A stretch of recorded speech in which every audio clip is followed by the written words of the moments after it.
Salut à toutes et à tous, très chers internautes, bienvenue dans ce nouveau numéro de l'émission Live Actu. Et pour ce numéro assez spécifique, nous nous retrouvons aujourd'hui dans l'enceinte de la maison Georges Rawiri, autrement appelé Gabon en télévision. Pour ce numéro, comme je le disais, spécifique, nous venons à la rencontre de celui qu'on appelle Steve Anderson, un acteur de la communication et du monde des médias en général. Sans plus tarder, je vous invite à me suivre.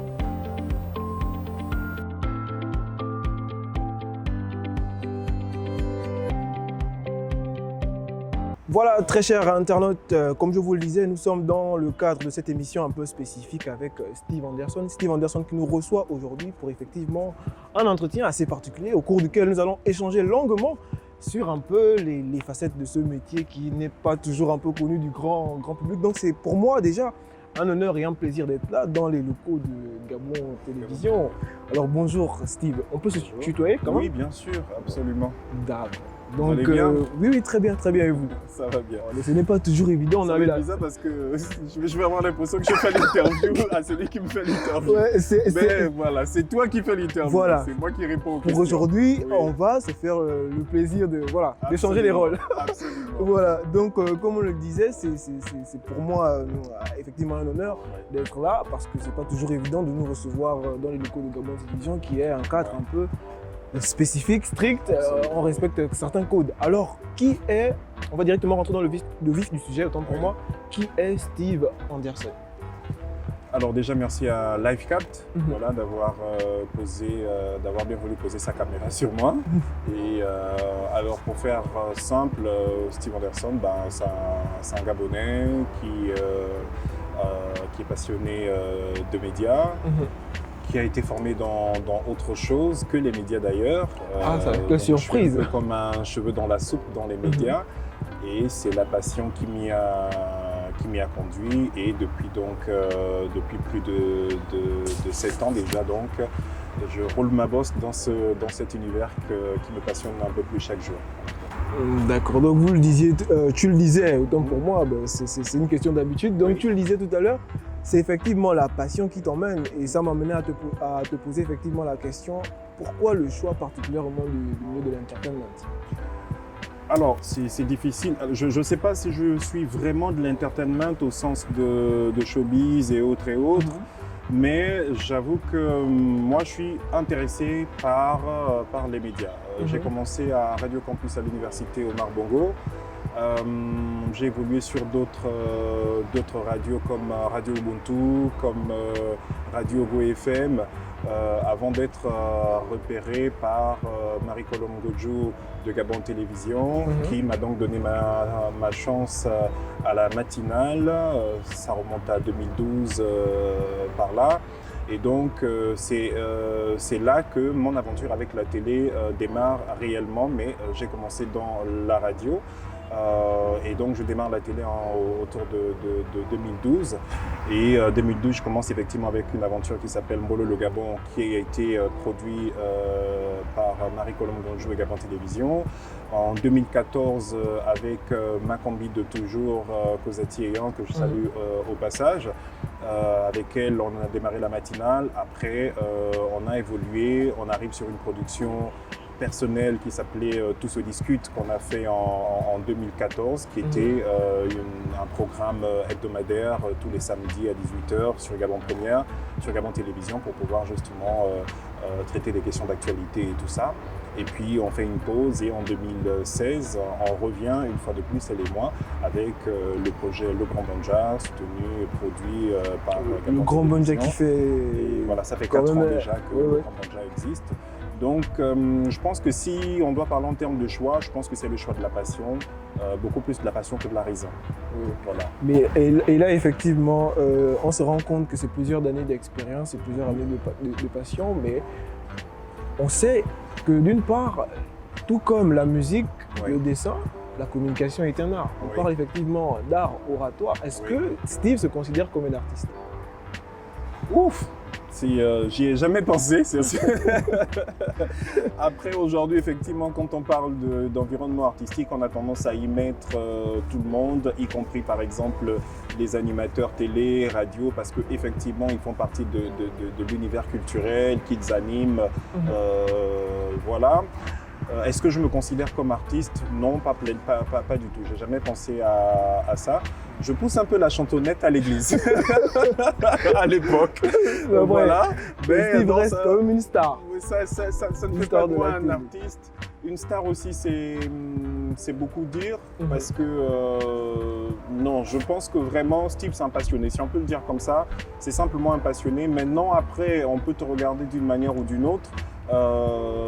Voilà, si on te dit être une star parce que tu passes à la télévision, alors une star en tant que dans le sens de étoile parce que tu donnes envie aux autres peut-être de faire pareil, oui, mais pas dans la vie de star au Gabon, c'est compliqué, cher petit frère. C'est compliqué à assumer et à gérer, donc non, je vais pas me... Plus le temps passe, plus on se rend compte. Ça devient très compliqué, donc non, pas de star du tout. Je suis simplement un Gabonais qui est super passionné des médias et qui a vraiment envie de faire de grandes choses et de bonnes choses dans cet univers. Parce qu'on va encore le rappeler à nos très chers abonnés de l'émission Live Actu, c'est une émission qui aide, qui édifie également nos abonnés, raison pour laquelle j'ai envie de poser une question tout bonnement. Tu as dit tout à l'heure, c'est par passion que tu fais ce métier. Quelles sont, à ton niveau, à ton humble avis, les qualités pour un bon communicant ou un présentateur télé, par exemple? Alors, il y a beaucoup de qualités. Déjà, il faut être passionné. Parce que dans un environnement comme le nôtre, celui de la télé, qui est très compliqué à tous les niveaux, c'est-à-dire c'est compliqué de s'y faire une place et surtout c'est compliqué d'en vivre. Donc on ne vient pas faire de la télé pour paraître beau à l'antenne simplement parce que si ça ne paye pas les factures, c'est un peu compliqué. Voilà, donc il faut effectivement être passionné parce qu'on veut apporter quelque chose et surtout parce qu'on veut apprendre aussi. Un bon présentateur télé, je n'ai pas la prétention d'en connaître toutes les qualités, il faut être quelqu'un de naturel. Parce qu'à la télé, on ne recherche pas des photocopies. On ne recherche pas. On peut dire que tel ressemble un peu à tel, mais après tel doit avoir sa propre personnalité. On recherche des personnes qui sont atypiques, qui sont originales. On recherche des personnes qui sont chaleureuses, qui sont capables de donner aux gens envie de regarder. On ne recherche pas forcément des top modèles. C'est-à-dire, si tu es beau ou belle, c'est tant mieux, c'est un atout. Mais tu peux être beau ou belle et nul à l'antenne. Et tu ne donnes pas envie aux gens de regarder ce que tu fais. Donc, évidemment, il faut avoir de la culture, il faut être intelligent parce que c'est un métier de l'adaptation. Il faut avoir une grande capacité d'adaptation, d'improvisation. Vous êtes allé sur un plan B, mais là, tout de suite, ça foire. On ne va pas dire, allez, on arrête toute l'émission et puis voilà. Il faut avoir le professionnalisme pour pouvoir absolument. continuer. Donc, c'est énormément de qualité. Il faut être chaleureux. Il faut avoir le goût des gens parce que la télé, c'est un espace de rencontre permanent. Voilà. Et il faut donc avoir le goût de rencontrer les autres, il faut avoir le goût d'aller vers les autres pour te rendre compte que finalement, ce qui va faire ton travail, c'est ce que les autres ils vont t'apporter, c'est pas toi-même en fait. Ce qui va faire que tu sois vraiment bon, que ton émission soit riche de contenu et autres, c'est la capacité que tu as d'aller vers les gens, de découvrir ce que les gens y font et de vouloir simplement montrer ça à l'antenne. Et justement, en t'écoutant, j'ai l'impression d'être le lundi à 17h devant ma télévision et je suis complètement gêné parce que je me dis, comment est-ce que je vais rebondir? Et là, il me mène déjà, je suis déjà à 17h, je suis devant ma télé en train de regarder le Grand Banja. Et justement, en parlant du Grand Banja, j'ai envie de me demander comment est-ce que vient l'idée, comment est-ce que le projet se met en place et puis comment est-ce que ça démarre, comme tu le disais tout à l'heure, en 2016. En 2016, effectivement, avec Kozati Eyan, qui pour le moment a fait une pause sur la télé. On espère la retrouver très bientôt sur de nouveaux projets. Et voilà, elle et moi, on est passionnés, on se connaît depuis l'université, nous sommes des combis de toujours. C'est toujours très bien passé au feeling. Absolument, on a fait Radio Campus ensemble, j'ai animé 2-3 programmes sur Radio Campus et elle avait une célèbre émission qui s'appelait Colongum qui était une émission de jeu. Et puis donc quand on arrive après l'aventure, tout se discute en 2014 qui se passe plutôt bien. En 2016, on a envie de revenir pour dire tiens, on a bien commencé, on a envie de continuer.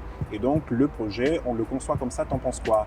Et comme on était parti sur une idée originale, par exemple, sur l'idée à la base de Tout se discute, on a grossi le projet, on a amélioré, on a ajusté, voilà, avec à l'époque les responsables qui étaient là, on salue au passage M. Imonga Ivanga, qui a énormément donc contribué. Le Grand Banja, le nom Grand Banja d'ailleurs, c'est à lui qu'on le doit. C'est lui qui avait dit non Steve, je veux quelque chose de spécifique. À l'époque, il est directeur général de Gabon Télévision. Il dit non, je veux une émission qui a un nom qui fait penser au Gabon, un nom qui est spécifique. Et puis il a proposé le Grand Banja. Nous, on était un peu coincés. On se dit oh, Grand Banja, ça fait un peu trop dépassé, ça fait un peu vieux jeu. Les gens vont pas. Voilà, on s'est dit c'était lourd, etc. Et puis 4 ans après, on appelle tout le monde dit Grand Banja sans problème. Voilà, puis, on s'y habitue. Comme quoi, il faut souvent créer effectivement la différence et puis laisser les gens s'y habituer. Pour continuer sur cet élan, en parlant du Grand Banja, on sait que c'est 4 ans effectivement d'émission. Est-ce qu'il y a un numéro qui t'a particulièrement marqué? Oh là là! Alors, voyons voir. Alors, 4 ans d'émission. Je rappelle que le Grand Banja, c'est une quotidienne du lundi à vendredi. Si vous faites 4 ans lundi à vendredi, ça fait énorme. Alors, on en a vu des gens défiler sur le plateau et c'est ça le plaisir, justement, la magie dans ce métier de la télévision. C'est vraiment, on en a vu des gens défiler de tout genre, de tout horizon, de toutes les qualités. Alors, c'est difficile. On est à plus de 500 numéros déjà quand même. Hein. Ah oui. En 4 ans pour une quotidienne, c'est énorme, tu vois. Donc, mais une émission qui m'a beaucoup touché, c'est une émission avec 3 personnes de télé que j'admirais énormément, qui constituent aussi mes modèles dans une certaine façon. Mais mon émission avec Amobe Mevege, quand il vient sur le plateau du Grand Banja, ça a été inoubliable pour moi parce que c'est un modèle pour moi. Mon émission avec Robert Braza, qui là aussi est un modèle pour moi, que j'ai eu le plaisir de recevoir grâce au Samba professionnel que je salue au passage. D'ailleurs, on salue également maman Josiane, qui nous regarde sûrement quelque part. Celle que j'appelle affectueusement la maman, voilà. Ça m'a permis une autre superbe émission avec Claudicia également. Vous allez me dire, mais tu ne cites que... Oui, non, mais toujours grâce forcément des personnes qui ont constitué des modèles. Et puis, bien sûr, une émission avec Manu Dibango qui nous a quittés, paix à son âme, où il dit des choses formidables, effectivement, sur la jeunesse africaine. On a reçu un tas de personnalités de tout genre, de tout bord, à chaque fois de retrouver toutes ces personnalités comme les ministres d'État Alain-Claude Bilibinze qui avaient un regard particulier effectivement sur le travail qu'on faisait et qu'on continue de faire d'ailleurs. Donc c'est des émissions qui restent ce qu'on appelle pour moi des émissions qui sont des émissions phares ou des émissions repères. Quand tu as fait des émissions avec ce genre de personnes et que derrière ils te font des critiques en parlant de ces personnes, on pense par exemple, je pense aussi à Joël Ndong qui a eu un grand apport aussi de niveau personnel en termes de conseils d'orientation. Ce sont des émissions qu'on n'oublie pas parce que ce n'est pas juste le fait de les avoir sur le plateau, c'est tout ce qu'il y a derrière, des conseils, des orientations, quand ils te disent ça c'est bon, voilà. Oui, en discutant là, je prends aussi quelques... Petite anecdote, je fais une émission avec Robert Braza et puis à la fin de l'émission, je dis alors grand Robert, qu'est-ce que tu en penses, qu'est-ce que je dois corriger? Il dit mais moi j'ai rien à t'enseigner Steve, tu connais déjà tout. Voilà, donc non, on connaît jamais tout, c'est une façon du grand frère de parler, mais il faut toujours, c'est vraiment 4 grandes émissions sans pouvoir faire sans rendre les autres jaloux, mais c'est 4 grandes émissions avec 4 grands personnages ou personnalités qui marquent et continuent de marquer mon imaginaire télévisuel et vers qui sur qui je souhaite copier certaines choses, apprendre aussi. C'était vraiment des émissions inoubliables pour moi. D'accord. On ne le dira jamais assez, l'émission Live Actu, c'est effectivement d'informer, mais aussi de divertir. Mais qu'à cela ne tienne, le Gabon aujourd'hui fait face à une crise qui touche malheureusement tout le monde. Ouais. Et on se demande, au niveau de Steve, comment se porte son secteur? Alors le secteur de l'audiovisuel, pour ce qui est de la Covid-19, je pense qu'on a un peu tous suivi comment ça se passe. Je pense qu'il n'y a pas une façon, les médias ne vivent pas ça d'une façon plus particulière que les autres, si ce n'est le fait que les médias, de par leur vocation, ont dû donc couvrir depuis le début de la crise à ce jour Si on continue de parler de Covid-19, c'est parce que aussi les médias ont fait un travail formidable de relais de l'information.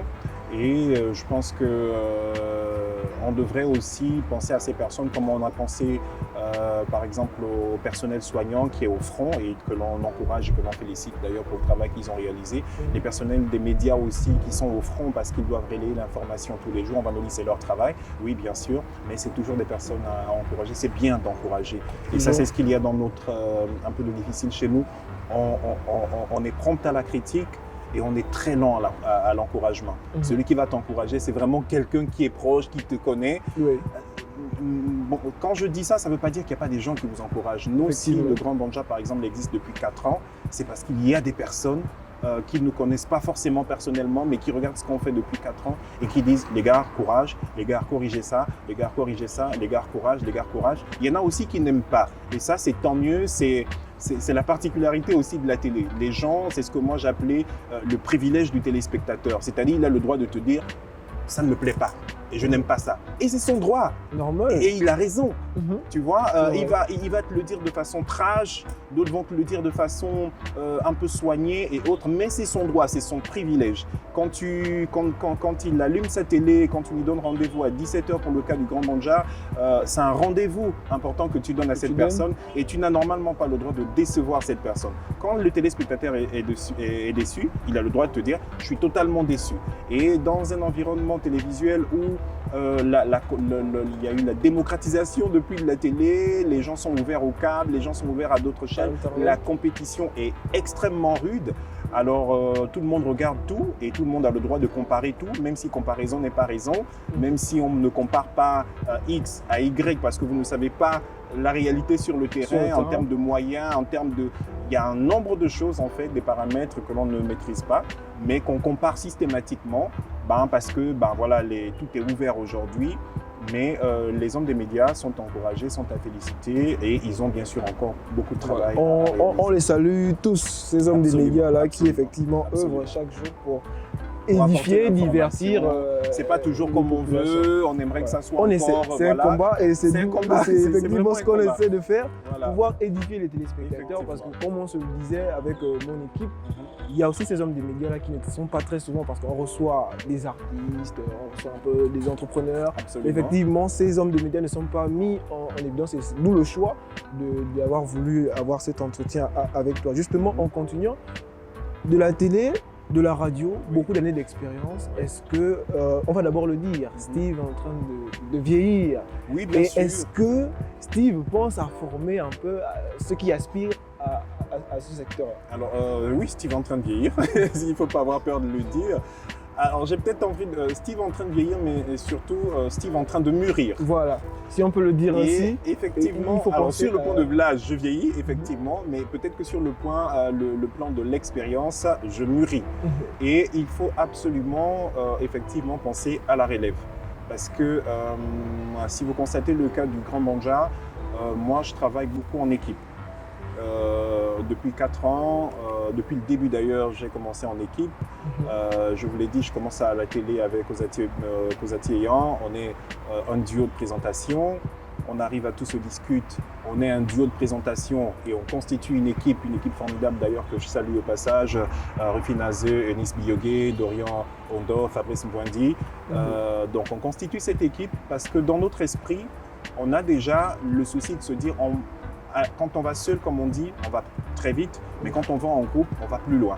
Et donc, on a toujours déjà le souci de travailler avec d'autres personnes et aussi de faire en sorte que chacun, finalement, crée son espace. Quand on arrive sur le Grand Banja, c'est la même philosophie. L'idée, c'est de dire, en étant un groupe, en étant une team, en étant une équipe, chacun finit par se découvrir son talent, sa voix et finit par tracer sa voix. Donc demain, si vous entendez que dans le Grand Banja, Dorian Ondon n'est plus là, Rufinaz n'est plus là, Fabrice Mbouindi ou Eunice Biyogué ne sont plus là, qui sont en train de faire autre chose, n'allez pas crier qu'ils se sont battus, ils se sont séparés, etc. et tout ça. Non, ce serait la continuité du travail. Aussi. Voilà, ce serait la continuité du travail qu'on a commencé ensemble, de se dire on travaille, on apprend et puis après le plaisir qui Parce que serait le mien. c'est quelque chose de très important. Déjà, à mon niveau, je pense qu'il est important de pouvoir partager effectivement ce qu'on a pu acquérir comme expérience.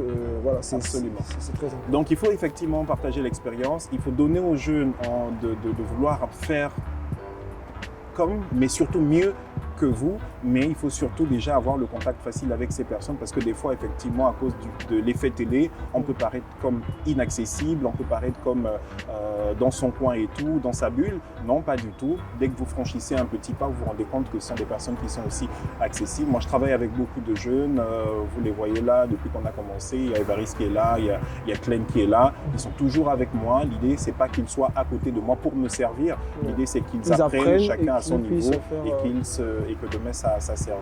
Il y a une question que vous avez posée. La question est intéressante de savoir si on vieillit, etc. etc.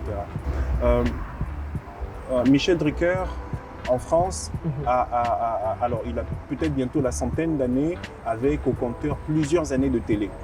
La question en télé, c'est la question de se dire, si j'ai atteint un certain âge, une certaine carrure, quel est le type de programme qui me correspond? L'idée n'est pas que souvent facilement on dit oh il est déjà vieux lui. Non mais après la question c'était sincèrement pour mettre en évidence cet esprit de partage là. Effectivement. Pour assurer la relève. Et c'est bien de le dire, j'en profite justement pour passer le message, de dire effectivement que moi 4 ans après sur le Grand Banja, naturellement j'ai bien envie d'aspirer à autre chose. Et je dois pouvoir faire autre chose si tant est que je reste à faire de la télé. Tu fais cette émission là aujourd'hui, demain tu peux passer à une autre et une autre encore et une autre encore, mais il faut faire attention de dire on ne court pas après avoir plusieurs émissions de télé. Est-ce qu'à chacune de ces émissions, on marque un vrai coup pour pouvoir après aller sur autre chose? Et le problème, par exemple, des gens qui sont vus à la télé, non. Ce qui est important, en fait, c'est de dire à une certaine carrure correspond à un format télé. Un format télé, effectivement. Voilà, donc moi, si on me dit, va faire, par exemple, j'ai rien contre... va faire une émission, par exemple, à la maternelle, je veux bien, selon que l'esprit qui s'est taillé. C'est-à-dire que de plus en plus, on évolue vers ce qu'on peut appeler des formats sur mesure. C'est-à-dire, on voit le profil, on voit ce qu'il dégage, ce qu'il représente. On va dire, telle émission fait sur mesure correspond à tel profil. Et c'est pour ça que vous voyez certaines personnes restent à la télé très longtemps parce qu'ils ont des formats qui correspondent justement à leur profil. C'est limite des formats faits sur mesure. Du coup, on peut donc effectivement faire toute la vie à la télé, mais en faisant en sorte qu'effectivement, on va d'un programme à un autre où à chaque fois on a l'impression, ou les téléspectateurs aussi qui te suivent, sans que tu vas d'une marche à une autre, et puis voilà. Voilà, il y a énormément de choses à dire à ton sujet et à ton domaine, sauf que malheureusement, nous sommes pris par le temps. Absolument. Et justement, tu dois aller à une réunion, tu me l'as fait savoir tout à l'heure. Oui. On va directement passer à cette dernière phase qui est de savoir quelles sont les perspectives aujourd'hui de Steve. Alors, moi je suis tombé dans la télé un peu comme... c'est qui est tombé dans la marmite dans sa marmite de soupe là? Les cheveux. Le cheveu. Obélix. Hein, voilà, je suis tombé dans la. Ok, d'accord. Voilà, j'ai pris un cheveu dans la soupe. C'est le cheveu qui est tombé. Ok. D'accord. Okay. La potion magique. C'est à l'image d'Obélix qui est tombé dans sa marmite de soupe. Et puis voilà, moi je suis tombé aussi un peu dans la télé comme ça. Après la perspective, ou les perspectives, il y en a plusieurs. Mais il faut une perspective qui soit celle aussi de la formation. C'est très important. On peut à un moment faire fi parce qu'on est poussé par la passion, on est poussé par un certain nombre de choses. Mais si vous voulez vraiment faire de la télé comme évoluer dans des grandes télés et autres, on va toujours vérifier si vous avez des bases. On va toujours vérifier si vous avez un papier, si vous êtes légitime dans la corporation comme on dit. Et légitime, c'est dire est-ce que vous avez une formation dans le domaine, est-ce que vous êtes diplômé dans le domaine, etc. Et puis, donc la perspective, c'est celle-là. C'est-à-dire, si on doit faire présentation télé aujourd'hui, vers quoi on évolue? On peut évoluer vers manager média. Et pour ça, il y a des formations en ligne, dans des universités, où tu te formes. Et tu as ta qualification, tu as tes diplômes de manager média qui peuvent t'aider effectivement à avoir la capacité de contribuer au développement des médias dans ton pays. Tu peux faire beaucoup d'autres choses d'ailleurs si tu restes dans le domaine.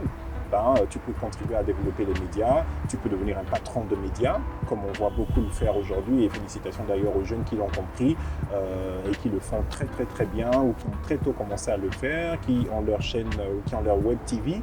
C'est un très bon début. Je salue effectivement Nicolas au passage, qui est quelqu'un que je respecte beaucoup. À la réalisation. À la réalisation.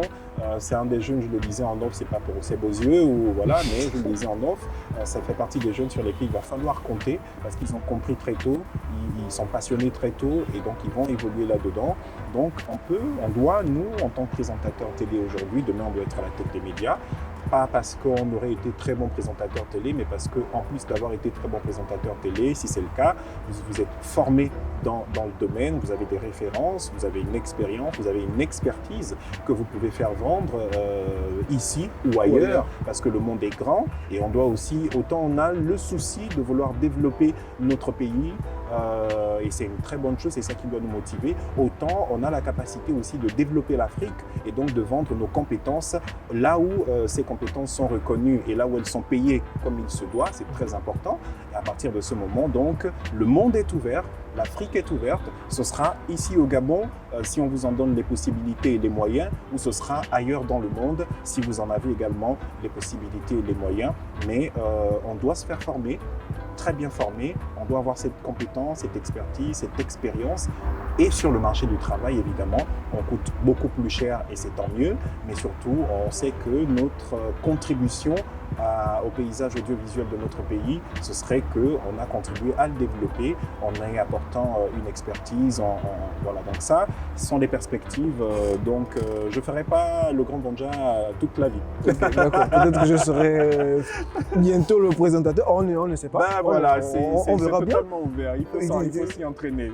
Tout compte fait, oui. J'avoue que j'ai passé un moment très agréable. J'ai été longuement édifié, j'ai envie de dire. Si Steve pouvait boucler l'émission oui. à ma place. Alors c'est un grand honneur. Bon, vous pouvez aussi me recruter à Livecap, hein, quand même. Ce serait, voilà. Je sais que vous avez le gombo là-bas, les petits frères. Faut pas faire genre. Hein. C'est que ça monte doucement là-bas. En fait, le gombo qu'on avait, c'est ce qu'on a remis à la secrétaire pour pouvoir t'avoir en entretien. On a tout épuisé. Tout le budget de Livecap a été épuisé dans l'entretien avec Steve Anderson. Alors, voilà, un dernier mot à nos abonnés, aux internautes. Écoutez, faites comme l'équipe Livecap, vivez votre passion, faites-vous former et développez votre pays, développez votre continent, développez le monde parce que le monde a besoin de vous, le Gabon a besoin de vous, l'Afrique a besoin de vous pour briser les barrières, pour sortir des carcans et pour apporter cette créativité qui est riche, dont est vraiment riche l'Afrique. On compte sur cette jeunesse, on compte sur Livecap, on compte sur tous les jeunes qui ont compris et qui font ce travail fort bien. Bon courage à tous et merci beaucoup à Livecap et bonne continuation. Merci beaucoup à Steve. On le rappelle, abonnez-vous à la page. Abonnez-vous voilà. À la page. Un pouce bleu. Voilà, à Livecap, parce que c'est maintenant comme ça que ça se passe. Il faut s'abonner impérativement pour pouvoir regarder tous nos programmes. Ceci dit, j'espère que vous avez passé un bon moment avec nous. Surtout, n'oubliez pas, soyez chaque jour la version améliorée de vous-même. Soyez 2.0, c'était Edou Aïda, l'animateur 2.0. Nicolas MB à la réalisation. Et puis rendez-vous très prochainement pour un nouvel épisode de Temps pour moi de l'émission Live Actu. Ciao, ciao.